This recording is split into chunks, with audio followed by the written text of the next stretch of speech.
Hey everyone, it's Danny Haifong here, inside, unable to go live, but I wanted to get another update on the Israel-Iran war situation. I'll be back live again soon, so stay tuned for this. But let's begin with the latest updates. So the Dayan camp, the military intelligence school of Israel, was targeted by next generation missiles by Iran, and the Mossad headquarters ended up being targeted too. The U.S. intel view that among the targets were Israeli airfields, but also, and this is crucial, the headquarters of Mossad, the International Intelligence Service of Israel, which is inside Tel Aviv. It's in the northern part of Tel Aviv, but it's in the city. It's in a densely populated area. And of course, the concern is if you're firing, even though Iran might consider that a military target, it is in a densely populated city. Now, the damage is hard to verify because Israel has a extreme and incredibly deep censorship campaign right now. But according to reports, this is what we have. We have 4 missiles targeting the Mossad headquarters near the Gilad camp. We have about missiles landing 600 to 1,000 meters to the actual headquarters. So there wasn't a direct hit, but one hit near a roadway, another struck facilities at the Herzog camp, a third, a water treatment plant was struck, and the fourth, a high-rise building was struck. Now, while these strikes were not as precise as many of Iran's have been, the big news here is that Israel was unable to detect any of these, indicating that Iran is using higher and more advanced weapons and missiles in their latest strikes, even though they are getting smaller in number. So Iran has also reported conducting about 550 drone operations since the beginning of Operation True Promise 3, so over 100 per day, and they were able to destroy with these drone operations a long-range Israeli air defense system. Reports also say that another F-35 was downed over Iran, an Israeli flown F-35.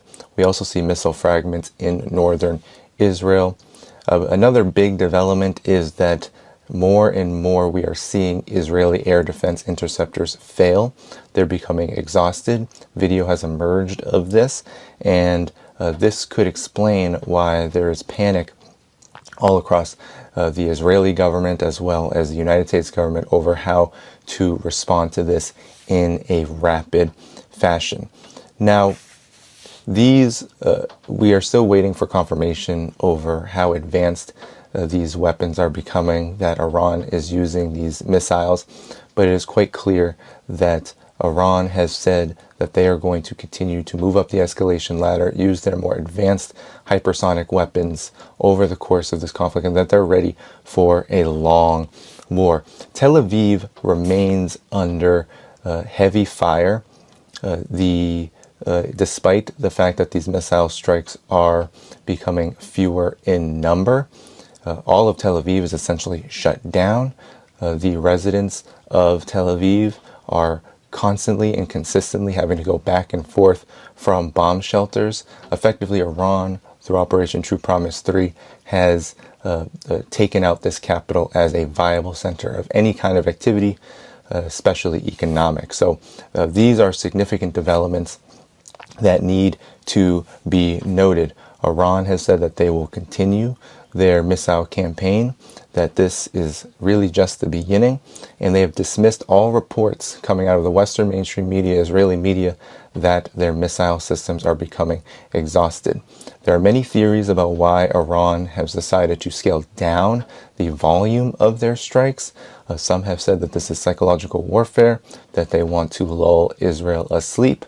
Others have said they might be planning bigger operations, unpredictable operations that will strike at Israeli military and intelligence centers hard, and that they are trying to follow an unpredictable pattern that will ensure that Israeli air defense systems are not only exhausted but confused, and that the Israeli military is unable to predict their next moves. So all of this is very viable, of course, and very understandable.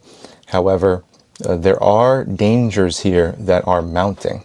One of the dangers that Iran faces is not only the civilian casualties that have hit Iran.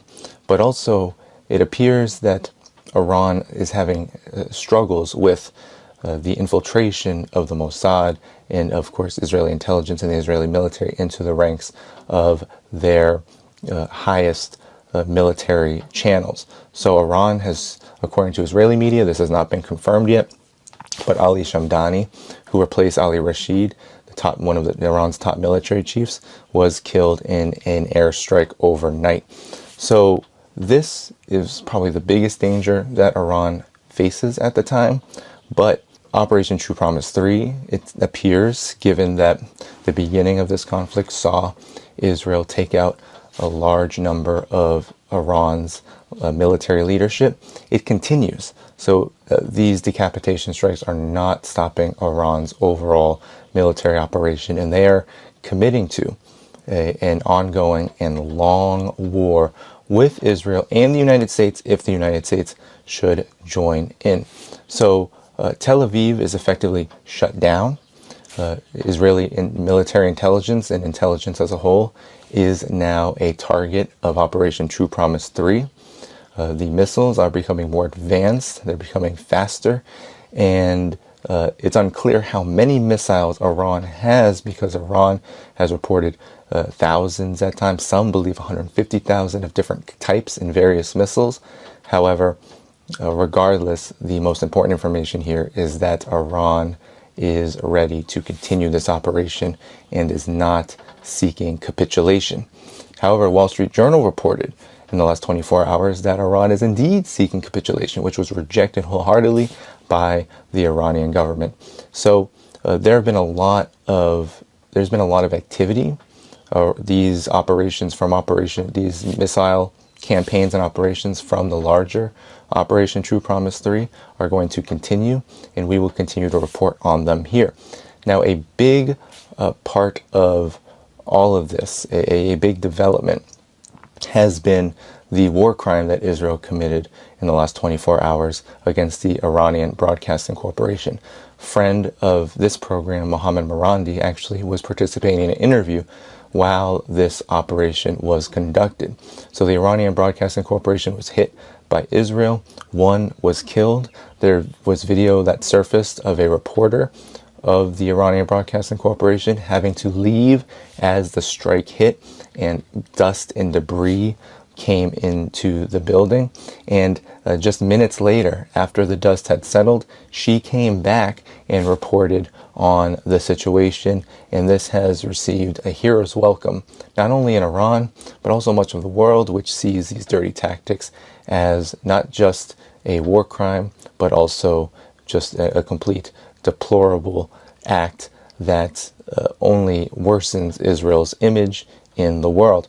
So Israel is now targeting the media as part of a regime change operation, which, as you may remember, this same playbook was applied to Yugoslavia, to Libya, where media stations were targeted as a way to cut off people from information coming from Iran or coming from the targeted state, leading to a huge gap and leading also to a psychological operation, which essentially amounts to a war on the truth. So that was one of the biggest strikes that Israel had, both the military leadership once again taking a hit, as well as the media. Now, there is a lot of panic right now happening, both inside of Israel and the United States.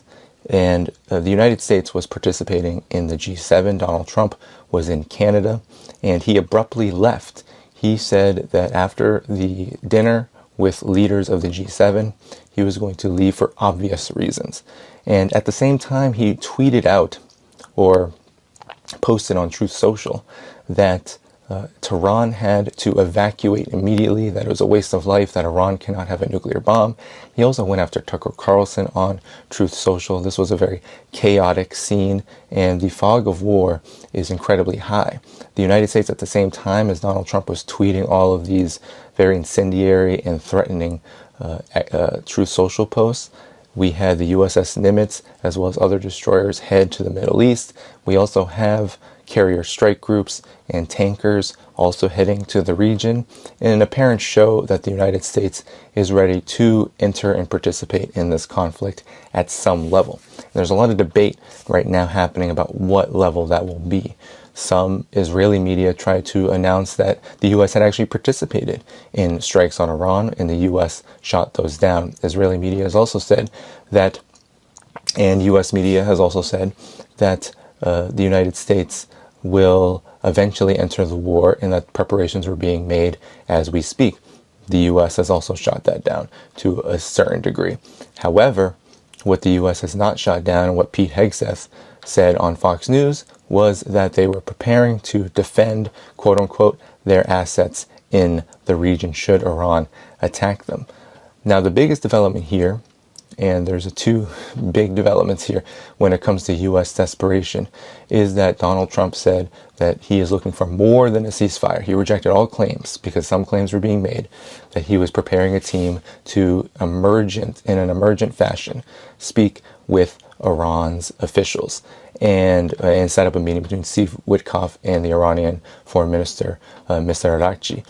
That was rejected by Donald Trump himself, but he did say that he's looking for more than a ceasefire, which has once again raised threats that the United States is going to enter this war of regime change in a more direct fashion. Of course, we know that the United States is supplying Israel with logistical support, is always supplying Israel with military support, and now the question is, how much more will the United States get involved?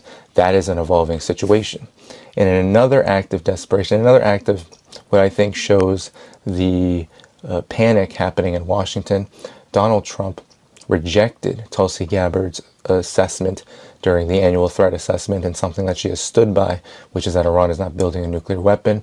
He said he doesn't care what Tulsi Gabbard said, and that he is going to continue to believe that Iran has a nuclear weapon or nuclear weapons, and he is going to continue to respond in kind based on this misinformation, apparently.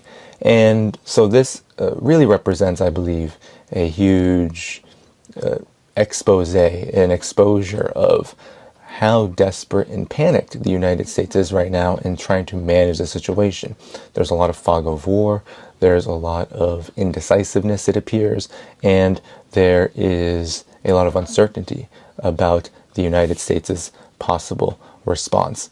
So this is essentially where the situation is at the moment.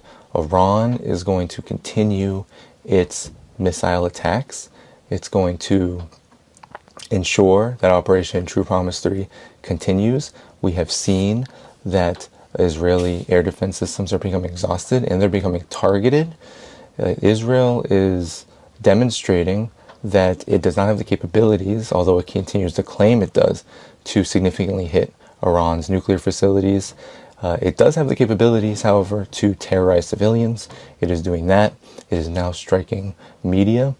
But overall, despite its claim of air superiority, Iran is conducting daytime missile strikes on Israel, which are causing damage, which have the entirety of Israel essentially on high alert, and it is disrupting the quote-unquote state of Israel's ability to function as a society. And this, I believe, is part of Iran's war of attrition and what it hopes to accomplish as this escalates. And Iran is looking at this as a long war. It's not looking at this as a short war.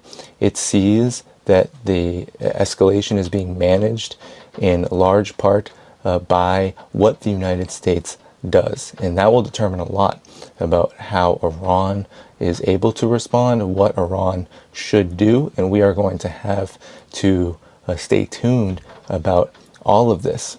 And the U.S. side, however, as we see the embarrassments mount, as we see air defense systems fail from Israel, as we see Iranian missiles continue to be launched into Israeli territory, and as we see not just casualties, because Iran isn't going after huge numbers of casualties, but as we see the targets become more and more impactful, both in terms of their symbolic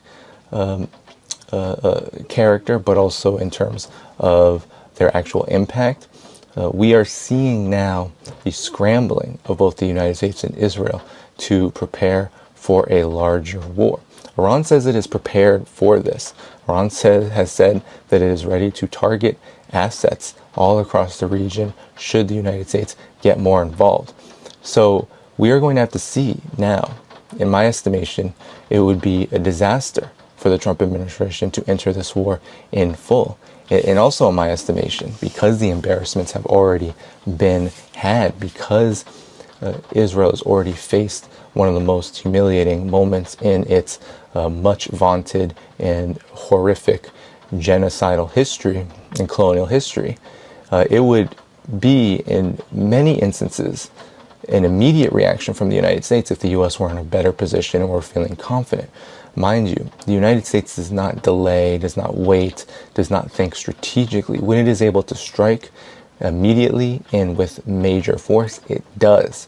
So many, actually, even in the Western mainstream media, on Fox News, otherwise, people like Steve Bannon have intimated that the United States under Donald Trump would have likely struck already.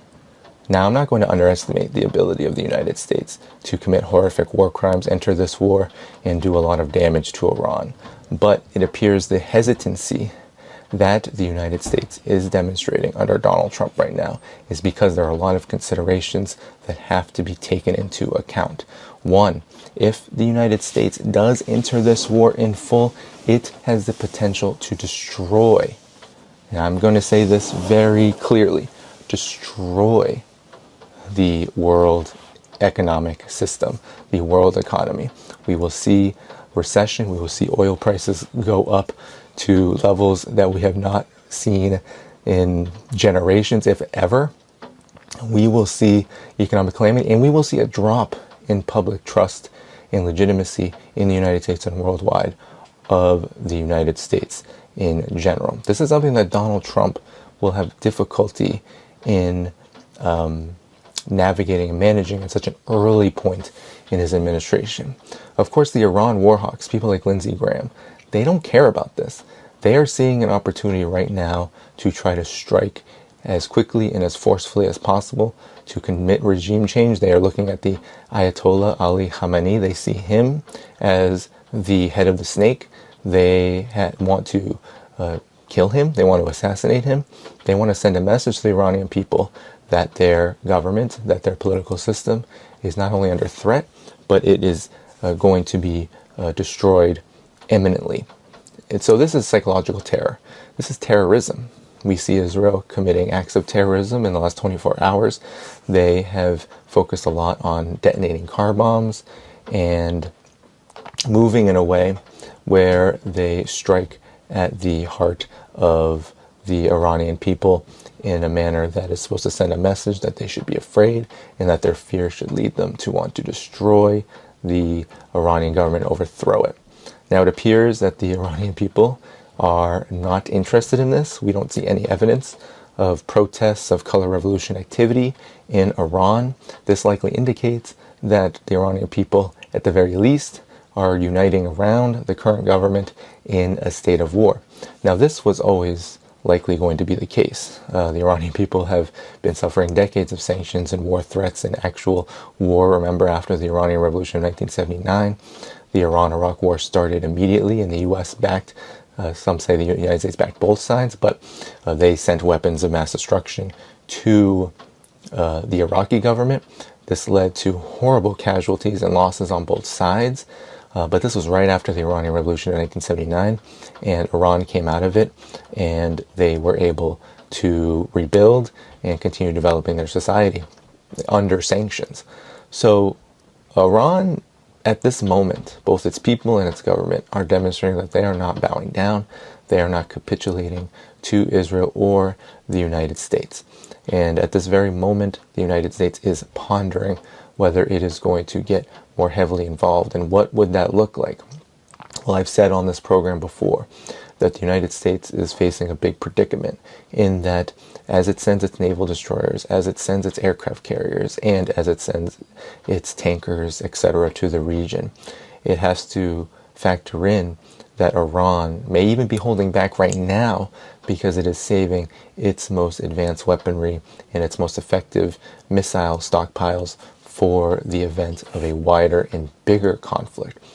So this could mean that the United States has to take into account what happens when U.S. F-16s or F-35s or whatever it may be of aircraft, the USS Nimitz and other naval destroyers, what happens when Iran targets them via their air defense systems or their advanced hypersonic missiles.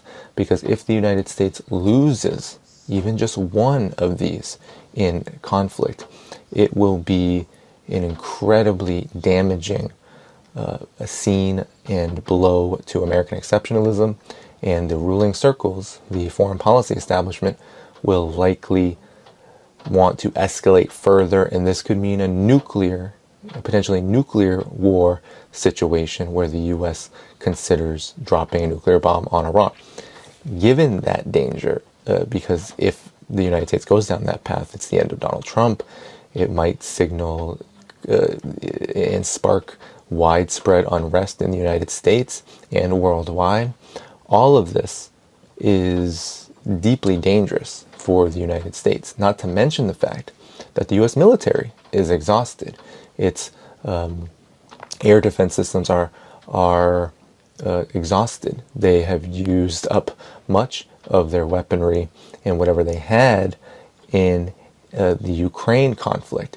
And of course, there are forces inside of the U.S. foreign policy establishment that see that if they waste everything they have left on a war of regime change on Iran, they'll have nothing for China.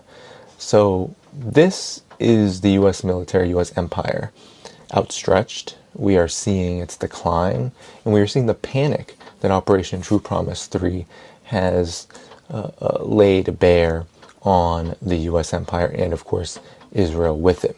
So we're going to have to see where all of this goes. It is still an evolving situation, but we know now that Iran is rolling out more advanced weaponry. We know that Iran is scaling down the volume of its attacks, how big they are in one sitting, but they are using more tactical operations on Israeli intelligence, for example. They're also using very advanced ways of fooling Israel into shooting decoys and other kinds of distractions that have been able to preserve Iran's stockpiles and its facilities that are holding them. So all this is to say is that Iran continues to fight on. The government is still intact. Many are wondering whether this can go on in the same way, and it's my assessment that Iran appears very much prepared for a long conflict, not only with Israel, but potentially the United States, depending on how the United States actually responds to this. And under the Trump administration, we have seen that this unpredictability is very dangerous. It could lead to escalations like the one that we are talking about here. But, and we have to say but here, while the dangers are very real, let us not be fooled that Iran losing its military leadership, being hit in the way that it has against civilians isn't impactful. One, it sends a really stark message to the Iranian people that they have choices to make. Either get ready and fight in a war or capitulate. That's a very difficult choice for people to make, and it's a symbol of the Iranian people's heroism that we see, for example, the reporter of the Iranian Broadcasting Corporation, an Iranian television station, come back and report after an airstrike. That shows a huge level of resolve. But the decapitation of military leadership, while it's not going to overthrow the regime at this moment, they're not going to overthrow the Iranian government at this moment, it marks a significant challenge that Iran faces, which is they are heavily infiltrated.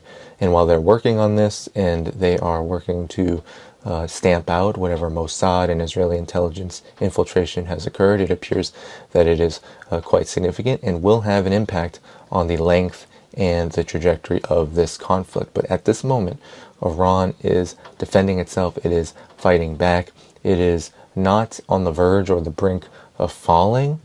And now it's all about what does the chaotic, the confused, the panicked, and the absolutely warmongering administration of Donald Trump, what it is going to do as we move into the next phase of not only Operation True Promise 3, but of course this war on Iran that seeks to change the regime and attack all of the multipolar world in the process. Because remember, I've been saying it since the very beginning, the road from Libya to Syria, and of course all the regime change operations that the US and Israel have been a part of, the Gaza genocide, everything that has happened in the region, all of it points to the destruction of Russia, China, and Iran in the final analysis. And now Project Iran, is in full swing.